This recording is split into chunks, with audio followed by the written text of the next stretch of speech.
Hi students, ഇന്ന് നമ്മൾ group A മാത്തമാറ്റിക്സിലെ revision ആണ് ഡിസ്കസ് ചെയ്യുന്നത്. മൊഡ്യൂൾ 1ലെ പാർട്ട് ബി ക്വസ്റ്റ്യൻസ് ആണ്.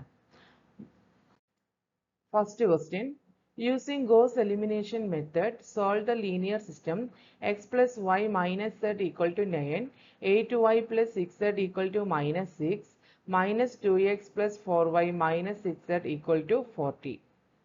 അപ്പോൾ ഗോസ് എലിമിനേഷൻ മെത്തേഡ് വെച്ചിട്ട് ഈ ലീനിയർ സിസ്റ്റത്തിനെ സോൾവ് ചെയ്യാനാണ് ചോദിച്ചിട്ടുള്ളത്. അപ്പോൾ നമുക്ക് എന്ത് എഴുതാം? മെട്രിക്സിനെ A X equal to B എന്നുള്ള ഫോർമാറ്റിൽ എഴുതുകയാണെങ്കിൽ മെട്രിക്സ് എ എന്ന് പറയുന്നത് എന്തായിരിക്കും? തന്നിരിക്കുന്ന സിസ്റ്റം ഓഫ് ഇക്വേഷൻസിന്റെ എക്സ് വൈ സെഡിന്റെ ഒക്കെ കോഎഫിഷ്യൻസ് ആയിട്ടുള്ള, അതായത് 1 1 -1 ഫസ്റ്റ് റോ, ദെൻ 0 8 6. എന്തുകൊണ്ടാണ് 0 വന്നത്? എക്സിന്റെ എലമെന്റ് ഇല്ല, എക്സിന്റെ കോഎഫിഷ്യന്റ് 0 ആണ്. then 8 6, then -2 4 -6. അതാണ് മെട്രിക്സ് എ എന്ന് പറയുന്നത്. എക്സ് എന്ന് പറയുന്നത് വേരിയബിൾസ് എക്സ് വൈ സെഡ് ആണ് ഈ മൂന്ന് ഇക്വേഷനിലും വന്നിട്ടുള്ളത്. അപ്പോൾ x y z equal to b എന്ന് പറഞ്ഞാൽ എന്താ? കോൺസ്റ്റന്റ് ടേമിൽ 9 -6 40, 9 -6 40. ഇതിനെ നമ്മൾ ഓഗ്മെന്റഡ് മെട്രിക്സ് ആയിട്ട് എഴുതി കഴിഞ്ഞാൽ എങ്ങനെ എഴുതാം? മെട്രിക്സ് എയും മെട്രിക്സ് ബിയും കൂടി ഒരുമിച്ച് എഴുതിയാൽ മതി അല്ലേ? അതാണ് ഓഗ്മെന്റഡ് മെട്രിക്സ് എ ബി എന്ന് പറയുന്നത്. That is 1 1 -1 9, 0 8 6 -6, -2 4 -6 40. ഇതിനെ നമ്മൾ റെഡ്യൂസ് ചെയ്ത് വരികയാണ്, റോ എക്കലോൺ ഫോമിലോട്ട് കൺവേർട്ട് ചെയ്യാണ്. റോ എക്കലോൺ ഫോമിലോട്ട് കൺവേർട്ട് ചെയ്യുമ്പോൾ ഫസ്റ്റ് എലമെന്റ് എന്തായിരിക്കണം? ഈ മെട്രിക്സിലെ ഫസ്റ്റ് എലമെന്റ് 1 ആയിരിക്കണം. നമുക്ക് തന്നിരിക്കുന്ന ഇക്വേഷൻ പ്രകാരം ഫസ്റ്റ് എലമെന്റ് 1 തന്നെയാണ്. അപ്പോൾ അതിലൊരു മാറ്റം വരുത്താനില്ല. പിന്നെ ചെയ്യേണ്ടത് തൊട്ട് താഴത്തെ എലമെന്റ് 0 ആക്കണം, അതും 0 ആണ്. ദെൻ അഗെയിൻ ലാസ്റ്റ് റോയിലെ ഫസ്റ്റ് എലമെന്റ്, തേർഡ് റോയിലെ ഫസ്റ്റ് എലമെന്റും 0 ആയിരിക്കണം. അത് 0 അല്ല, -2 ആണ്. അപ്പോൾ അത് 0 ആക്കാൻ നമ്മൾ റോ ഓപ്പറേഷൻ വഴി 0 ആക്കും. എങ്ങനെ അത് -0 ആക്കാം? R3 changes to R3 + 2R1 ചെയ്താൽ മതി അല്ലേ? ഇവിടെ -2 + 2R1, 2 എന്ന് പറയുന്നത് 2 × 1 2 ആണ്. -2 + 2 0 ആയിരിക്കും. അങ്ങനെ 4 + 2 എന്ന് പറയുന്നത് 6 ആയിരിക്കും. -6 + -2 -8, 40 + 9 × 2 18, that is 58. പിന്നെ ഞാൻ ഇവിടെ 8 എന്നുള്ളതിനെ ഞാൻ ഡിവൈഡ് ചെയ്തു, ബൈ 8 കൊണ്ട് ഡിവൈഡ് ചെയ്തപ്പോൾ ഇവിടെ 1 3/4 -3/4 എന്ന് എഴുതി. ഈ സ്റ്റെപ്പ് നിർബന്ധമില്ല, ഇങ്ങനെ എഴുതുന്നത് നിർബന്ധമില്ല. ഞാനിവിടെ 1 ആക്കാൻ വേണ്ടി 8 കൊണ്ട് ഡിവൈഡ് ചെയ്തോന്നേ ഉള്ളൂ. ഇനി നമുക്ക് എന്ത് ചെയ്യാം? ഇപ്പൊ ഫസ്റ്റ് റോ ഫസ്റ്റ് കോളം റെഡിയായി. ഇനി സെക്കൻഡ് കോളം കൺസിഡർ ചെയ്യാം. അതിൽ 1 1 ഉണ്ട്. ഇനി താഴത്തെ തേർഡ് റോയിലെ സെക്കൻഡ് എലമെന്റ് 0 ആക്കണം. അത് 0 ആക്കാൻ എന്താ ചെയ്യുക? R3 changes to R3 - 6 R2 ആണ്. ഓക്കെ, ദാറ്റ് ഈസ് R3 എന്ന് പറഞ്ഞാൽ 6 6 -6 × 1, ദാറ്റ് ഈസ് 0 വരും. ദെൻ -8 -6 × 3/4, അത് -25/2 വരും. ദെൻ 58 -6 × -3/4, 125/2 വരും. അപ്പോൾ ഇതെന്ന് പറഞ്ഞാൽ നമ്മൾ റോ എക്കലോൺ ഫോമിലോട്ട് മാറി. ഇനി ഇതിന് നമുക്ക് വീണ്ടും റെഡ്യൂസ് ചെയ്യാൻ സാധിക്കില്ല.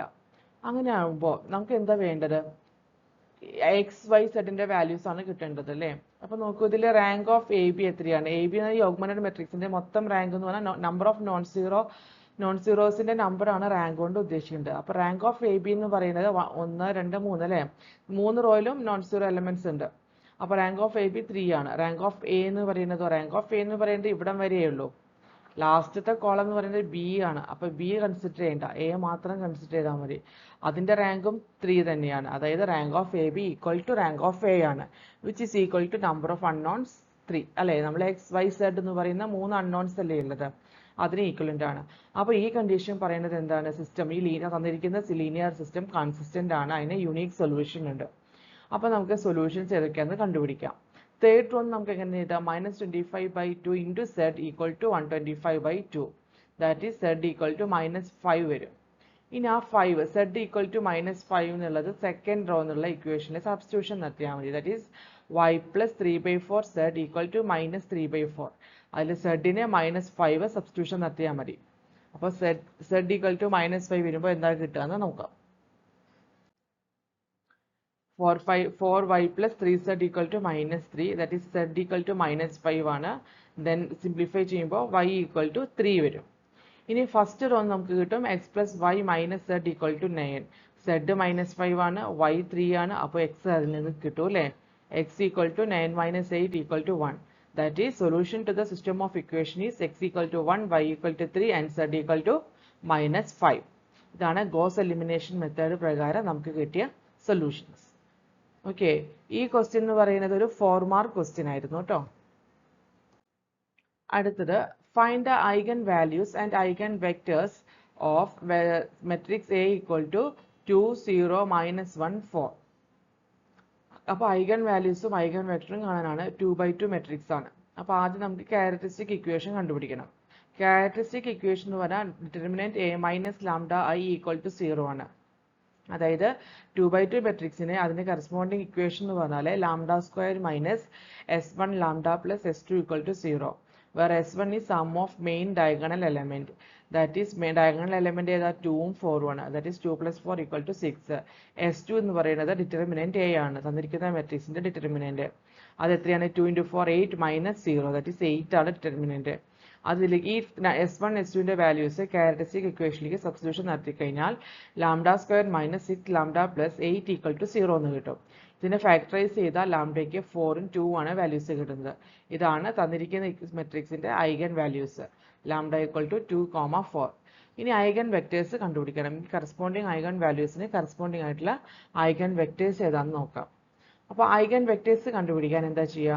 Matrix A minus lambda I into x equal to 0 എന്ന് എടുക്കും. അപ്പോൾ എ മൈനസ് ലാംഡ ഐ എന്ന് പറയുന്നത് മെട്രിക്സ് എ എഴുതി ലാംഡ ഇൻറ്റു ഐ എഴുതി ഇൻറ്റു എക്സ് വൈ. ഇവിടെ ഒരു ബ്രാക്കറ്റ് വേണമായിരുന്നു കേട്ടോ. മൊത്തത്തിൽ എ മൈനസ് ലാംഡ ഐ അതിനെയാണ് എക്സ് വൈ കൊണ്ട് മൾട്ടിപ്ലൈ ചെയ്യുന്നത്. ഈക്വൽ ടു 0 0 വരും. അപ്പോൾ ഇത് സിംപ്ലിഫൈ ചെയ്യുമ്പോൾ 2 minus lambda 0 minus 1 4 minus lambda into x y equal to 0 0 വരും.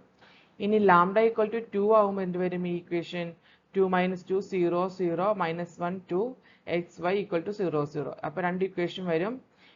X minus x plus 2y equal to 0. അപ്പോൾ അതിൽ നിന്ന് എക്സ് ഈക്വൽ ടു 2y എന്ന് കിട്ടാം. നമുക്ക് എക്സ് വൈക്ക് 1 സബ്സ്റ്റിറ്റ്യൂഷൻ നടത്തി കഴിഞ്ഞാൽ എക്സ് എന്ന് പറയുന്നത് 2 ആയിരിക്കും. അപ്പോൾ കറസ്പോണ്ടിങ് ഐഗൻ വെക്ടർ v1 എന്ന് പറഞ്ഞാൽ 2 and 1 ആയിരിക്കും. ഇപ്പോൾ ഇതിന്റെ റിസൾട്ട് എന്ന് പറഞ്ഞാൽ ഓരോരുത്തർക്കും വ്യത്യസ്ത റിസൾട്ട് ആയിരിക്കും കിട്ടുക. കാരണം നമ്മൾ വൈക്ക് ഏത് വാല്യൂ കൊടുക്കണോ അതിനെ ഡിപ്പെൻഡ് ആയിട്ടാണ് എക്സിന്റെ വാല്യൂ വരിക. ഇപ്പോൾ y ഈക്വൽ ടു ഞാൻ 1/2 കൊടുത്തു എന്നുണ്ടെങ്കിൽ എക്സ് എന്ന് പറയുന്നത് എന്തായിരിക്കും? y 1/2 ആണെങ്കിൽ എക്സ് 1 ആയിട്ട് മാറിയിട്ടുണ്ടാവും. അതായത് വൈക്ക് എന്ത് വാല്യൂ കൊടുക്കുന്നു അതിനെ ഡിപ്പെൻഡ് ചെയ്തിട്ടായിരിക്കും എക്സിന്റെ വാല്യൂ വരിക. ഇനി when lambda equal to 4 second eigen value ആണ്, വെക്ടർ ആണ് 4 എന്നുള്ളത്, ഐഗൻ വാല്യൂ ആണ് 4. അതിന് കറസ്പോണ്ടിങ് ഐഗൻ വെക്ടർ കണ്ടുപിടിക്കുകയാണ്. അപ്പോൾ 2 minus 4 0 minus 1 4 minus 4 x y 0 0. അപ്പോൾ 2 മൈനസ് 4 അതായത് 2 മൈനസ് ലാംഡ എന്നുള്ള ഫോമിൽ 2 minus lambda 0 minus 1 4 minus lambda ആയിരുന്നു. ആ ലാംഡയ്ക്ക് നമ്മൾ 4 സബ്സ്റ്റിറ്റ്യൂഷൻ നടത്തി. അപ്പോൾ മൈനസ് 2 0 മൈനസ് 1 0 എക്സ് വൈ 0 0 വരും. സിംപ്ലിഫൈ ചെയ്യുമ്പോൾ minus 2x equal to 0 minus x equal to 0 അല്ലേ? അതായത് എന്താ ഉദ്ദേശിക്കുന്നത്? ഈ രണ്ട് ഇക്വേഷനിൽ നിന്നും എക്സിന്റെ വാല്യൂ 0 ആണ്. അപ്പോൾ നമ്മൾ y ഈക്വൽ ടു 1 ആയിട്ട് എടുത്തു. ഓക്കെ, അപ്പോൾ ഐഗൻ വെക്ടർ പറയുന്നത് എന്താണ്? 0ഉം 1ഉം ആണ്. അപ്പോൾ ഐഗൻ വാല്യൂസ് എന്ന് പറയുന്നത് 2ഉം 4ഉം, കറസ്പോണ്ടിങ് ഐഗൻ വെക്ടർ 2 1ഉം 0ഉം 1ഉം ആണ്. ഓക്കെ, ഇത് 5 മാർക്ക് ക്വസ്റ്റ്യൻ ആയിരുന്നു.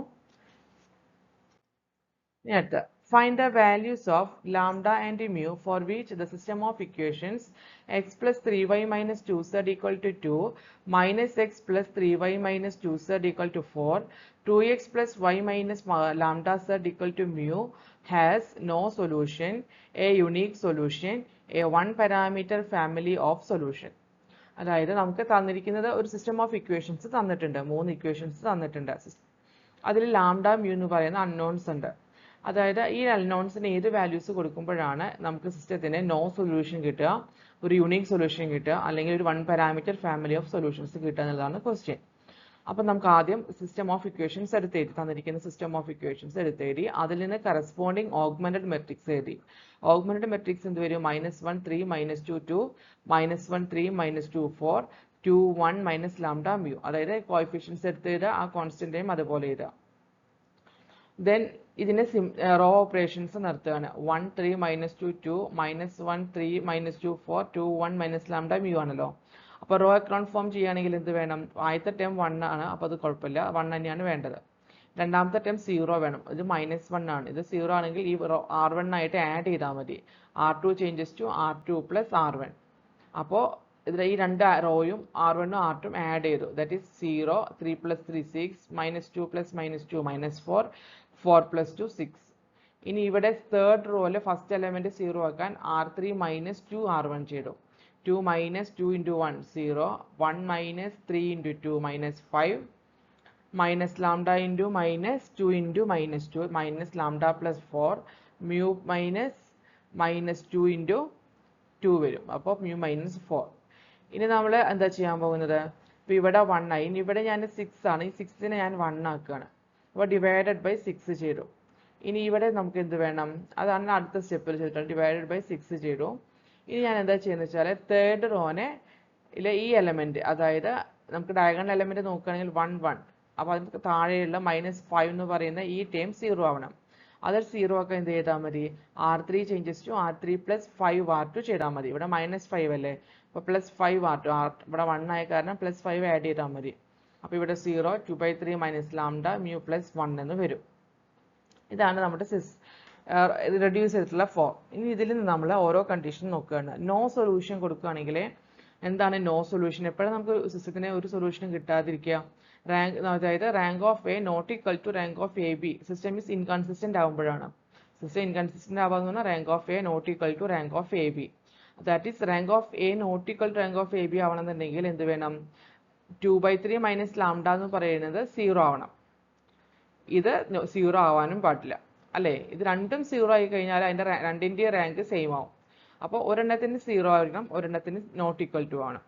അപ്പോൾ ഇതിനു വേണ്ടി അതിന് റാങ്ക് ഓഫ് എ എന്ന് പറയുന്നതിൻ്റെ റാങ്ക് 0 ആക്കാൻ വേണ്ടി 2/3 മൈനസ് ലാംഡ എന്ന് പറയുന്ന ഈ ടേം 0 ആയി കഴിഞ്ഞാൽ റാങ്ക് ഓഫ് എ ഇത്രയും ചെറുത്, ഈ ഒരു റാങ്ക് എ മെട്രിക്സിൻ്റെ റാങ്ക് 0 ആയി പോകും. ഓക്കെ, എന്നാൽ ഇത് mu plus 1 not equal to 0 ആണെങ്കിൽ അത് ആ റാങ്ക് ഓഫ് എ ബിയുടെ വാല്യൂ എന്താവും? 0, അതായത് ഇത് വരും 3 ആവില്ല, 3 വരും. ഇവിടെ 3 ആവില്ല, 2 ആവും. അപ്പോൾ നോട്ട് ഈക്വൽ ടു വരുമല്ലോ. ക്ലിയർ അല്ലേ? ഞാൻ നോട്ട് പറയാം. ഇവിടെ rank of A not equal to rank of A B ആണ് വേണ്ടത്. റാങ്ക് ഓഫ് എ എന്ന് പറയുന്നത് ഇവിടെ 2/3 മൈനസ് ലാംഡയുടെ വാല്യൂനെ ഡിപ്പെൻഡ് ചെയ്തിരിക്കും. അപ്പോൾ ഈ ടേം 0 ആയി കഴിഞ്ഞിട്ട് ഈ ടേം 0യും ഈ ടേം നോട്ട് ഈക്വൽ ടു 0യും ആയി കഴിഞ്ഞാൽ രണ്ടിൻ്റെ റാങ്ക് ഡിഫറെൻ്റ് ആയിരിക്കും. ഇത് ഈക്വൽ ടു 0 ആയാൽ ഇതിൻ്റെ റാങ്ക് 2ഉം റാങ്ക് ഓഫ് എയുടെ റാങ്ക് 2ഉം റാങ്ക് ഓഫ് എ ബിയുടെ റാങ്ക് 3ഉം ആവും. അപ്പോൾ നോട്ട് ഈക്വൽ ടു ആവും. അതിന് വേണ്ടിയിട്ടുള്ള ലാംഡയും മ്യൂയും വാല്യൂസ് ആണ് ഈ കണ്ടുപിടിക്കുന്നത്. അപ്പോൾ ലാംഡ ഈക്വൽ ടു 2/3 കിട്ടും, മ്യൂ ഈക്വൽ ടു -1 കിട്ടും. അപ്പോൾ ഈ കണ്ടീഷനിൽ നോ സൊല്യൂഷൻ ആണ് നമുക്ക് കിട്ടുക. ഇനി സെക്കൻഡ് വേണ്ടത് യുണീക്ക് സൊല്യൂഷൻ ആണ്. യുണീക്ക് സൊല്യൂഷൻ എന്ന് പറഞ്ഞാൽ റാങ്ക് ഓഫ് എ ബിയും റാങ്ക് ഓഫ് എയും ഈക്വൽ ആവണം. Equal to number of unknown. Number of unknown 3 ആണ് അല്ലേ? അപ്പോൾ റാങ്ക് 3 ആവണമെന്നുണ്ടെങ്കിൽ 2/3 minus lambda not equal to 0 ആവണം, മ്യൂ പ്ലസ് 1ഉം നോട്ട് ഈക്വൽ ടു 0 ആവണം. Correspondingly lambda not equal to 2/3 കിട്ടും, മ്യൂ നോട്ട് ഈക്വൽ ടു -1 വരും. ഇനി a 1 parameter family of solutions ആണ് കിട്ടേണ്ടതെങ്കിലോ rank of A B equal to rank of A not equal to number of unknown. Rank of A ബിയും rank of A equal ആവണം, പക്ഷെ not equal to number of unknown. ഇവിടെ number of unknown എത്രയാണ്? 3 ആണ്. അപ്പോൾ rank 3 ആവാൻ പാടില്ല. Rank 3 ആവാൻ പാടില്ല പറഞ്ഞാൽ റാങ്ക് എന്ത് പറഞ്ഞാൽ 2 ആവാം. റാങ്ക് 2 ആവുക എന്ന് പറഞ്ഞാൽ എന്താ ഉദ്ദേശിക്കുന്നത്? ആ തേർഡ് റോയിലുള്ള 2/3 മൈനസ് ലാംഡ 0 ആവണം, മ്യൂ പ്ലസ് 1ഉം 0 ആവണം. അപ്പോഴാണ് റാങ്ക് 2 ആവുള്ളൂ.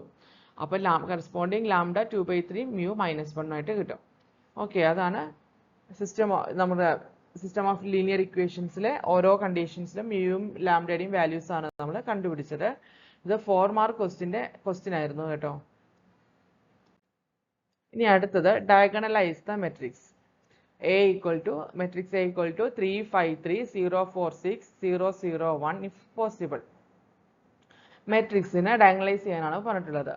അപ്പോൾ നമ്മൾ ഈ മെട്രിക്സ് നോക്കിക്കഴിഞ്ഞാൽ അറിയാം ഇതൊരു അപ്പർ ട്രയാങ്കുലർ മെട്രിക്സ് ആണ്. എന്തുകൊണ്ടാണ് അപ്പർ ട്രയാങ്കുലർ മെട്രിക്സ്? ഡയഗണൽ മെട്രിക്സിന് എലമെന്റ്സിന് മുകളിലാണ് എലമെന്റ്സ്, ബാക്കി എലമെന്റ്സിന്റെ തൊട്ട് താഴെ എലമെന്റ്സ് ഇല്ല. ഡയഗണൽ ഇതാണ് 3 4 1 ആണ് മെയിൻ ഡയഗണൽ. അതിന്റെ തൊട്ട് താഴെ ഈ 0 0, ഈ ഒരു ലോവർ ട്രയാങ്കിൾ 0 ആണ്, അപ്പർ ട്രയാങ്കിളിന്റെ വാല്യൂസ് ഉണ്ട്. അപ്പോൾ ഇതൊരു അപ്പർ ട്രയാങ്കുലർ മെട്രിക്സ് ആണ്. അങ്ങനെയുള്ള കേസിൽ അതിന്റെ ഐഗൺ വാല്യൂസ് എന്ന് പറഞ്ഞാൽ ഈ ഡയഗണൽ എലമെന്റ്സ് തന്നെയായിരിക്കും. ഓക്കെ, അതായത് ലാംഡ 1 3, ലാംഡ 2 4, ലാംഡ 3 1 ആണ്. ഇനി ലാംഡ 1 ഈക്വൽ ടു 3 ആണെന്ന് വെക്കാം. ലാംഡ 1 ഈക്വൽ ടു 3 ആണെങ്കിൽ അതിന് കറസ്പോണ്ടിങ് ഐഗൺ വെക്ടർ എന്താണെന്ന് ആദ്യം കണ്ടുപിടിക്കാം.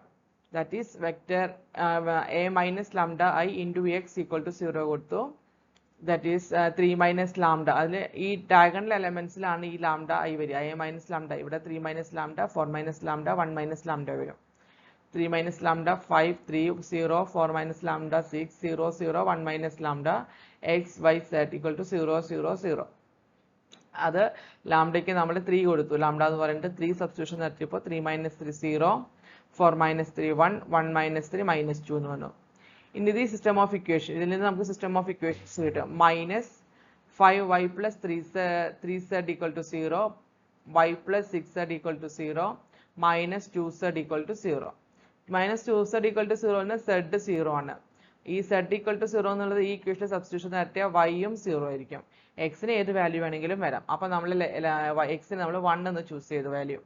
x equal to 1 ആണെങ്കിൽ eigen vector corresponding to eigen value lambda equal to 3 ഏതാണ്? 1 0 0 ആണ്. ക്ലിയർ? ഇനി നമ്മൾ ലാംഡ 2 equal to 4ന് കറസ്പോണ്ടിങ് ആയിട്ടുള്ള ഐഗൻ വെക്ടർ കണ്ടുപിടിക്കും. For lambda 2 equal to 4, അപ്പോൾ a minus 4i into x equal to 0. അപ്പോൾ lambda 2 equal to 4 ആകുമ്പോൾ 3 minus 4, 4 minus 4, 1 minus 4, minus 1, 0, minus 3. അപ്പോൾ ചെയ്യുമ്പോൾ എന്ത് വരും? Minus x plus 5y plus 3z equal to 0, 6z equal to 0, minus 3z equal to 0. ഈ system of equations solve ചെയ്യുമ്പോൾ z equal to 0 വരും. z 0 ആണെങ്കിൽ minus x plus 5y equal to 0 വരും. ഇനി അതിനെ സോൾവ് ചെയ്യാൻ നമ്മൾ എന്താ ചെയ്യുക? വൈക്ക് നമ്മൾ ഒരു വാല്യൂ സബ്സ്റ്റിറ്റ്യൂഷൻ നടത്തി. വൈക്ക് 1 എന്നുള്ള വാല്യൂ കൊടുത്തു. വൈക്ക് 1 കൊടുത്തു കഴിഞ്ഞാൽ എക്സിന്റെ വാല്യൂ എന്തായിരിക്കും? 5 ആയിരിക്കും. ഓക്കെ, അപ്പോൾ കറസ്പോണ്ടിങ് ഐഗൺ വെക്ടർ എന്ത് വരും? v2 എന്ന് പറഞ്ഞാൽ എക്സ് എന്ന് പറയുന്നത് 5, y 1, z 0. ഇനി lambda 3 equal to 1, a minus lambda i into x equal to 0. I lambda 3 1 ആയ കാരണമാണ് ഐ എന്ന് മാത്രം എഴുതിയത്. ലാംഡ 1 ആയ കാരണം 1 into i. That is 3 minus 1, 4 minus 1, 1 minus 1. That is 2, 5, 3, 0, 2, 6, 0, 0, 0. X, Y, Z, 0, 0, 0. This simplify ചെയ്യുമ്പോൾ 2x plus 5y plus 3z equal to 0, 3y plus 6z equal to 0. ഈ equations solve ചെയ്ത് നോക്കാം. എന്ത് വരും? y എന്ന് പറയുന്നത് മൈനസ് 2z വരും. x എന്ന് പറഞ്ഞാൽ minus 5y minus 3z by 2. That is 7 by 2 z വരും. ഇനി സെഡിനെ നമ്മൾ 2 ചൂസ് ചെയ്യുകയാണെങ്കിൽ ഈ 2 2 ക്യാൻസൽ ആയിട്ട് x ഈക്വൽ ടു 7 ആവും. y എന്ന് പറയുന്നത് സെഡ് 2 ആണ്, മൈനസ് 2 ഇൻറ്റു 2 മൈനസ് 4 ആവും. ദെൻ ഐഗൺ വെക്ടർ എന്ന് പറഞ്ഞാൽ എന്ത് വരും? 7 മൈനസ് 4 2 വരും. അങ്ങനെയാണെങ്കിൽ ദ ഡയഗണൽ മെട്രിക്സ് എന്ന് പറയുന്നത് ആക്ച്വലി ഫോംഡ് ബൈ എന്താണ്? ഈ നമ്മളുടെ ഡയഗണൽ ഐഗൺ വാല്യൂസിന് ഡയഗണലി എഴുതിയാൽ മതി. കാരണം ഇതൊരു അപ്പർ ട്രയാങ്കുലർ മെട്രിക്സ് ആയിരുന്നു. അതുകൊണ്ടാണ് അതിൻ്റെ ഒരു പ്രോപ്പർട്ടിയാണ്. ആ പ്രോപ്പർട്ടി പ്രകാരമാണ് ഞാൻ 3 4 1 എഴുതിയത്. ഇനി മോഡൽ മെട്രിക്സ് പി എന്ന് പറഞ്ഞാൽ എന്താണ്? ഈ ഐഗൺ വെക്ടർ v1 v2 v3നെ കോളം വൈസ് എഴുതിയാൽ മതി. ആദ്യം നമുക്ക് 1 0 0 കിട്ടി, v2 5 1 0 കിട്ടി, v3 7 minus 4 plus 2 കിട്ടി. ഓക്കെ, അപ്പോൾ ഇത് മെട്രിക്സ് എ എന്ന് പറയുന്നത് ഡയഗണലൈസ്ഡ് ആയി. ആൻഡ് എ എന്ന് മെട്രിക്സ് എ എന്ന് പറയുന്നത് എന്താണ്? P D B P inverse ആണ്. പി ഡി പി ഇൻവേഴ്സ് ആണ് മെട്രിക്സ് എ എന്ന് പറയുന്നത്. അപ്പോൾ ഇതാണ് ഡയഗണലൈസ് ചെയ്ത മെട്രിക്സ് എന്ന് പറയുന്നത് ഡി എന്ന് പറയുന്നത് ഇതാണ്. ഇത് മോഡൽ മെട്രിക്സ് പി ആണ്. ഈ മോഡൽ മെട്രിക്സ് കണ്ടുപിടിക്കാനാണ് നമ്മൾ ഐഗൺ വാല്യൂം ഐഗൺ വെക്ടറും കണ്ടുപിടിച്ചിട്ട് അതിനെ നമ്മൾ കോളം വെക്ടർ ആയിട്ട് എഴുതിയത്. ക്ലിയർ? ഓക്കെ, അപ്പോൾ നമ്മൾ മൊഡ്യൂൾ 1-ലെ പാർട്ട് ബിയിലെ ക്വസ്റ്റ്യൻസ് ആണ് ചെയ്തത്. പാർട്ട് ബിയിലെ 9 മാർക്ക് ക്വസ്റ്റ്യൻസ് ആണ് ഉണ്ടാവുക. 9 മാർക്ക് ഡിവൈഡ് ചെയ്തിട്ടുണ്ടാവും. 5 4 ആയിട്ടാണ് ഡിവൈഡ് ചെയ്തിട്ടുള്ളത്. ഓക്കെ, അപ്പോൾ നിങ്ങൾക്ക് ക്വസ്റ്റ്യൻസ് ആൻസർ ചെയ്തതെല്ലാം മനസ്സിലായെന്ന് വിചാരിക്കുന്നു. Thank you.